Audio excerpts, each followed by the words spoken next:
বঙ্গ ক্রিকেটের সর্বোচ্চ নিয়ামক সংস্থা সিএবি তার নির্বাচন আসন্ন। ইতিমধ্যে সৌরভ গঙ্গোপাধ্যায় জানিয়েছেন তিনি প্রেসিডেন্ট পদে ফিরতে চান। আর আকাশে বাতাসে যা খবর, তার বিরোধিতা কেউ করবেন না। প্রবল বিরোধী হিসেবে পরিচিত বিশ্বরূপ দেব তিনি সিএবির ভাবমূর্তি ফেরাতে অবশ্যই সৌরভের মধ্যে জগমোহন ডালমিয়ার ছায়া দেখতে পেয়েছেন বলে বিরোধিতা ভুলে সৌরভের পাশে এসেছেন। ইস্টবেঙ্গল মোহনবাগান দুই প্রধান। সিএবির ভোটে তাদের ভূমিকা কি একটু কথা বলি। মোহনবাগানের অবস্থান প্রসঙ্গে মোহনবাগানের সচিব সৃঞ্জয় বোস আমাদের সঙ্গে রয়েছেন।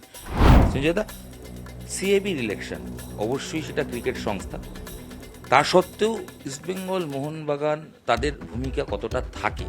আমি এই প্রশ্নটা কেন করলাম, কারণ ইতিমধ্যেই ইস্টবেঙ্গল ক্লাব তারা কিন্তু জানিয়েছে যে সৌরভ গঙ্গোপাধ্যায় তাদের কাছে এসে সমর্থন চেয়েছিলেন, তারা সমর্থন দেবেন প্রেসিডেন্ট পদে। বাকিগুলো আলোচনা সাপেক্ষ, বাকি প্যানেলে কি হবে না হবে তখন বুঝে তারা আলোচনার মাধ্যমে নিজেদের অবস্থান জানাবেন। মানে সৌরভ না গেলে ইস্টবেঙ্গল ক্লাব ওনাকে সমর্থন জানাতে না, এটা শুনে ভালো লাগলো। দেখুন, আমার কাছে সৌরভের সাথে প্রায় কথা হয়, সো ভোট চাইতে সৌরভ আমার কাছে আসেনি, কিন্তু আমি মনে করি সৌরভ গাঙ্গুলি ডেফিনেটলি একটা যোগ্য ক্যান্ডিডেট সিএবিতে। আর দেখুন, আমি অলওয়েজ বিলিভ করি যে আসবে ওপরে তার পুরো প্যানেল নিয়ে তার আসা উচিত।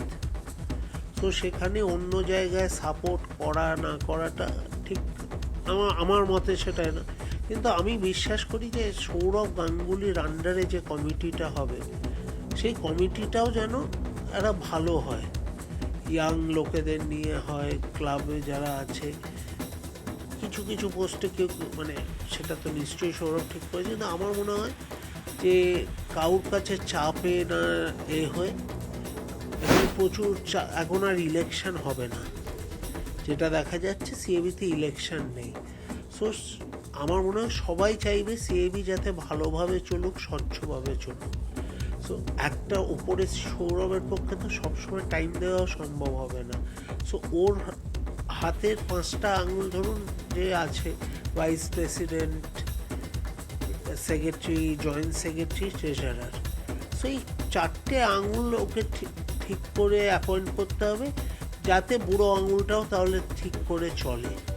সো এটা আমি তার ওপরেই ছেড়ে দিচ্ছি, কিন্তু আমি আশা করব সৌরভ গাঙ্গুলির যে ব্যাকবোন আছে, সৌরভ গাঙ্গুলির যে দৃঢ়তা আছে, সেখানে সৌরভ গাঙ্গুলি নানা গ্রুপের প্রেশারে পড়ে সিএবির ভবিষ্যৎ এবং নিজের সুনামও কম্প্রোমাইজ করবে না। অ্যাকচুয়ালি যে আপনার কথা থেকে স্পষ্ট প্রশ্ন একটা উত্তর পাওয়া যাচ্ছে যে বিভিন্ন প্রেশার, তার মানে সৌরভ গঙ্গোপাধ্যায়ের উপর কোনো প্রেশার আছে মানে মনে হয়? দেখো, এটা সৌরভ গঙ্গোপাধ্যায় বলে না, যে কোনো একটা অ্যাসোসিয়েশনে ডিফারেন্ট গ্রুপ থাকে, ডেফিনেটলি তারা চায় প্রেশার দিতে, তার নিজের লোক, গ্রুপের লোক ঢুকবে করে, এটা স্বাভাবিক। আমরা ক্লাবের ইলেকশন করি, আমাদের উপরে অনেক প্রেশার থাকে। সো সেটা সিএবির ইলেকশন হবে এবং সৌরভ গাঙ্গুলি ফ্রন্ট রানার সেখানে, তো ইলেকশন হলে অন্যদিকের ক্যান্ডিডেটরা থাকলে হয়তো সৌরভের উপরে আরও বেশি প্রেশার হতো তখন, কিন্তু এখন যখন মোটামুটি একটা জায়গায় এসেছে যে সৌরভ, আমি কোয়াইট শিওর যে সৌরভের আগেন্সে কেউ নেই বা প্যানেলের আগে, সো ভালো প্যানেল দিলে সৌরভ গাঙ্গুলির আগেন্সটে কেউ সিএবিতে আমার মনে হয় না দাঁড়াবে। প্রথম প্রশ্নটা একবার ফিরে আসি। ইস্টবেঙ্গল ক্লাবের শীর্ষকর্তা দেবব্রত সরকার তিনি বলেছিলেন, যেটা আমি অলরেডি বললাম, যে তার কাছে গিয়ে সৌরভ চেয়েছিলেন, সেই প্রসঙ্গে তিনি সমর্থন জানিয়েছেন, কিন্তু বাকিগুলোর ক্ষেত্রে নয়। মোহনবাগানের অবস্থানটা ঠিক কী হবে? সৌরভের ক্ষেত্রে তো আপনি অলরেডি বললেন সবসময় সমর্থন চাইতেও আসতে হয়নি, বাকিগুলোর ক্ষেত্রে দুটো মিলিয়েই মোহনবাগানের অবস্থানটা যদি জানতে চাই। মোহনবাগানের অবস্থানটাই আমি বলছি যে আমরা অলওয়েজ বিশ্বাস করি যে প্যানেলটা আসবে তার ফুল আসা উচিত, নয়তো সবাই মিক্স করে এটা কমিটি চলা খুব মুশকিল। সেটা আমাদের ইলেকশনেও আমরা বিশ্বাস করি। আমার তো এটাই বক্তব্য যে আমার সাথে প্রেসিডেন্টেরও কথা হয়েছে, দেবাশিসদারও কথা হয়েছে, আমরা আলোচনাও করেছি যে সৌরভ নিশ্চয়ই এমন চারজনকে আনবে যেগুলো সৌরভের সুনামটাও থাকবে। সৌরভ নিশ্চয়ই কাউকে আনবে না যাতে তার সুনামও কম্প্রোমাইজ হয়। তো সেখানে আমরা ভরসা রাখি যে প্রপারলি ভালো লোক আনবে উইদাউট এনি প্রেশারে যে লোক আনবে। ইস্টবেঙ্গল যেমন পরিষ্কার বলেছে যে তাদের সঙ্গে আলোচনা প্রয়োজন, মোহনবাগানও কি কোনো রকম আলোচনা চাইছে? দেখুন, প্রথমত আমরা দেখতে চাই যে কেমন ক্যান্ডিডেট দিচ্ছে, তারপরে আমাদের সাথে আলোচনা করলে ভালো, না তো আমাদের ওনার ওপরে ভরসা আছে যে উনি ভালোই ক্যান্ডিডেট দেবেন। তো সেটা আমার কোনো বক্তব্য নেই। আমরা চাই নিরপেক্ষ ভালো করে একটা প্যানেল করে সৌরভ গাঙ্গুলি আসুক, কিন্তু তিনি যদি আমরা দেখি চাপের কাছে শিকার করে তার ক্যান্ডিডেট ঢুকছে বা এ করছে, তখন আমরা আবার আমাদের কথা চিন্তা ভাবনা করব। এই চাপের প্রসঙ্গে আসি, শোনা যাচ্ছে ইস্টবেঙ্গল ক্লাবের নির্দিষ্ট একজন ক্যান্ডিডেট আছে বা ইস্টবেঙ্গল ক্লাব তার হয়ে বলার চেষ্টা করছে। এটা রিউমার্স, কোনো অফিসিয়াল ইস্টবেঙ্গল ক্লাব কোথাও কোনো জায়গায় বলেনি, কিন্তু শোনা যাচ্ছে প্রাক্তন এক কর্তার ছেলের জন্য ইস্টবেঙ্গল ক্লাবের পক্ষ থেকে একটা প্রস্তাব, যদি আপনি বলেন কোটান কোট চাপ যা বলবেন সেটা আছে, প্রাক্তন সিএবি কর্তা তার ছেলের হয়ে।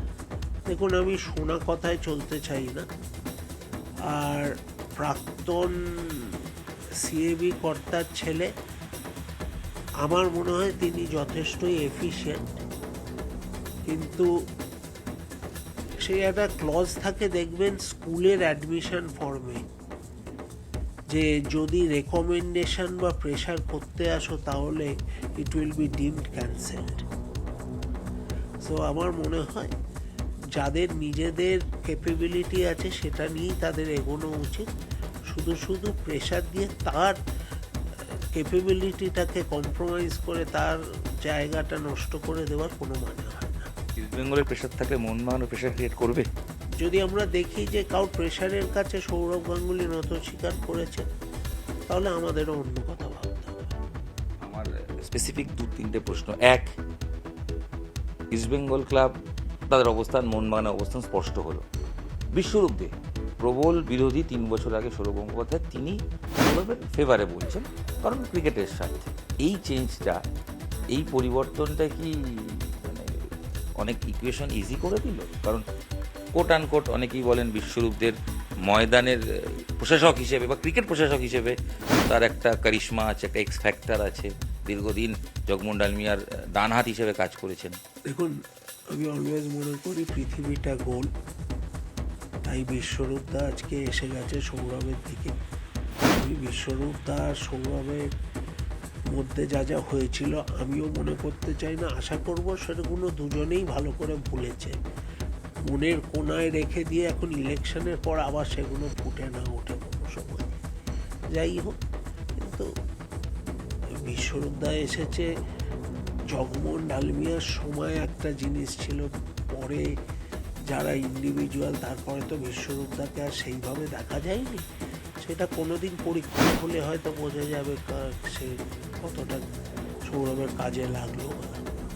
সঞ্জয় বস্তু দীর্ঘদিন মানে বছর 3 অ্যাপেক্স কাউন্সিল সামলালেন, সিএবির অ্যাপেক্স কাউন্সিল।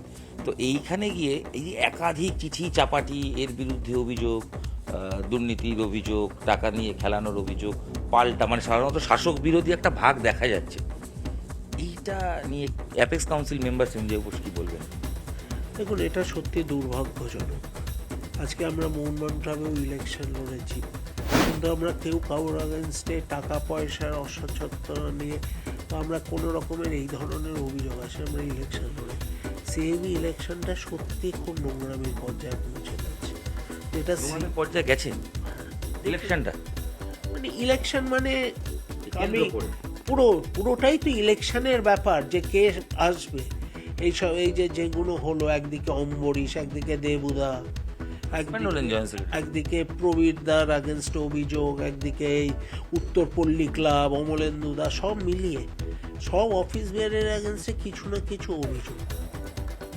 আমি তো বলেছি এবার থেকে ওই যে যখন কমিটি মেম্বারদের একটা করে বন্ড পেপারে সাইন করতে হয়, আমরা কোনো সরকারি চাকরি করি না, আমরা অন্য ক্লাবে কোনো নেই, সেখানে যেন এইটা বলে যে এই ক্লাব যেন একটা ডিক্লারেশন দেয় যে আমি যাকে পাঠাচ্ছি তার আগেনস্টে ক্লাবের তরফ থেকে অ্যাটলিস্ট কোনো টাকা পয়সার অভিযোগ নেই। কারণ দেখুন, মাঠে এটা হয়েই থাকে যে কেউ একটা টাকা খরচা করে, তারপরে ক্লাবে টাকা এলে সে টাকা উঠিয়ে নেয়, কারণ ক্লাবের সব ক্লাবেরই এটা হয়ে থাকে। সো এইটা এবার সেই ক্লাবে অন্য কেউ ঢুকে গিয়ে এইসব অভিযোগ করছে, এটা কিন্তু উচিত নয়। দেবুদার আগেন্সে আমি বলতে চাই না, নিশ্চয়ই সেটা একটা অম্বুজমানের কাছে গেছে, তারপরে সেটা নিশ্চয়ই দেবুদার আগেন্সে কিছু সিরিয়াস অভিযোগ ছিল, এবং আমি আশা করি যে একটা লোক যে এতদিন ধরে পোস্টে ছিল তার পক্ষে তার এইভাবে যে নিজের সুনামটাকে বজায় রাখার দায়িত্ব নিজের হাতে, সে যদি এতদিন থাকার পরে তার এক্সিটটাকে এত খারাপ করে, এটা তার সেই দায়ী। ভাবমূর্তি ফেরাতে কি সৌরভই ভরসা? দেখুন, ভাবমূর্তি শুধু সৌরভ ফেরাতে পারবে না, পুরো সিস্টেমটাকে চেঞ্জ করতে হবে। যখন ইলেকশন হয়ে যাবে, আমার মনে হয় সৌরভের, অভিষেকের সবার বসা উচিত যে ইলেকশন হয়ে গেছে, এবার এই আমরা ওরা এই কারণে করছি, কারণ আলোচনায় আপনার মুখ থেকে অভিষেক ডালমিয়ার নামটা এলো। তার মানে বিরোধী হিসেবে অভিষেক ডালমিয়া তো কোনো জায়গায় নিজের নাম কোথাও বলেনি, কিন্তু এই যে আপনিও বললেন, তার মানে বিরোধী, সৌরভ বিরোধী অভিষেক ডালমিয়া শিবির, এটা তাহলে স্পষ্ট দেয়াল লিখন। এবং কার্যকলাপ কিছু দেখেছেন আপনি, যে পরিষ্কার দুটো শিবিরের ভাগটা দেখেছেন বা বুঝেছেন? ডেফিনেটলি দুটো শিবিরে ভাগ হয়ে গেছে এখন, সেটা দুপক্ষেরই অনেক বক্তব্য আছে। ঠিক আছে, এখন হয়ে গেছে, দুজনে সব থেকে ক্লোজ ছিল, সে তো সবাই অনেকেই ক্লোজ থাকে, ভাঙে, আমি নিজে এ দিয়ে দেখেছি। কিন্তু এন্ড অফ দ্য ডে যখন আজকে ধরুন হয়ে যাবে সৌরভে, কালকেও যেন এই অভিযোগ, পাল্টা অভিযোগ আবার চালু না হয়। দেখুন, অভিযোগ করতে কারোর কিছু যায় আসে না, যার নামে হচ্ছে তার সামাজিক একটা কলঙ্ক লাগে আর অ্যাসোসিয়েশনের ক্ষতি হয়। আমি আমার হিসেব বুঝে নেওয়ার জন্য আমি অ্যাসোসিয়েশনকে সামনে দাঁড় করিয়ে দিচ্ছি, সেটা যে কেই হোক। আর মানে এইটা একটা প্রপারলি একটা করা ভালো, যে কারোর কোনো অভিযোগ নেই, নেই, তাহলে অন্তত হঠাৎ একটা ক্লাব তার আগেনস্টে অভিযোগ আনতে পারবে না সঙ্গে সঙ্গে যে সে চুরি করেছে। বাকি কেউ প্লেয়ার খেলাতে গিয়ে পয়সা নিচ্ছে কি না নিচ্ছে, সেইগুলো তো কারোর হাতে নয়, সেইগুলো এখন সমাজের অধঃপতনের সাথে কর্মকর্তাদেরও কিছু জায়গায় অধঃপতন হয়েছে, মেনে নিতে হবে। সেটা তো অনেক দিন ধরেই হয়ে আসছে। সিএবিতে বেশ কিছু লোক এমনি করে টাকা, প্লেয়ারদের আগেনস্টে অভিযোগ, কোচের আগেনস্টে অভিযোগ আছে, সেগুলো নিয়ে সিস্টেমটা আস্তে আস্তে চেঞ্জ হচ্ছে। এখন যেমন বাইরের প্লেয়ারদের খেলানোর ক্ষেত্রে অনেক স্ট্রিক্ট হচ্ছে।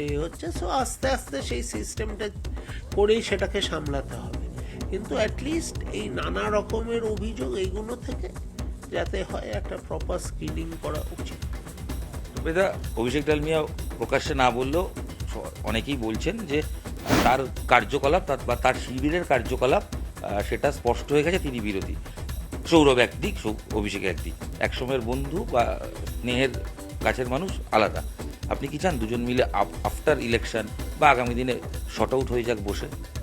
ডেফিনেটলি শর্ট আউট হয়ে যাওয়া ভালো, কারণ দুজনে অনেক দিনের চেনাশোনা, দুজনের পারিবারিক সম্পর্ক আছে। সো আমার মনে হয় না এখানে সেটাকে করা উচিত। কিন্তু যদি ব্যক্তিগতভাবে সম্পর্ক নাও ঠিক হয়, আমি ধরে নিলাম তাদের কি ব্যাপার, আমি ঢুকতেও চাই না, কিন্তু সিএবির স্বার্থে যেন কনস্ট্রাকটিভ অপোজিশন হোক, ঠিক আছে, কিন্তু লোকের আগেনস্টে শুধু এ মিথ্যে অভিযোগ করলো, ও মিথ্যে অভিযোগ করলো, এন্ড অফ দ্য ডে দুপক্ষরই মনে রাখা উচিত যে অ্যাসোসিয়েশনের গায়ে কালিটা ছিটচ্ছে। Thank you. আমরা কথা বলছিলাম মোহনবাগানের সচিব সৃঞ্জয় বোসের সঙ্গে। অবস্থান স্পষ্ট, সৌরভ গঙ্গোপাধ্যায়ের পাশে মোহনবাগান রয়েছে, সেক্ষেত্রে সৌরভ গঙ্গোপাধ্যায়ের অ্যাপিল করার কোনো বিষয় নেই। ক্রিকেটের স্বার্থে সৌরভ গঙ্গোপাধ্যায়ের পাশে সৃঞ্জয়দা, টুম্পাইদা তারা আছেন, থাকবেন। তবে একটা স্ট্রং কমিটি আসুক, এটাই তাদের প্রত্যাশা। পাশাপাশি সৌরভ, অভিষেক যে বিরোধী হাওয়া বইছে চারিদিকে, বলা হচ্ছে তারা যেন ক্রিকেটের স্বার্থে একসঙ্গে বসে ক্রিকেটের উন্নতির জন্য সমাধান করেন এবং আলোচনা করেন, যাতে সিএবির ভাবমূর্তি ফেরে। এটাই মোহনবাগান ক্লাবের অন্যতম এজেন্ডা সিএবি ইলেকশন। ক্যামেরায় সৌমেনের সাথে ইরণ রায় বর্মন, নিউজ 18 বাংলা।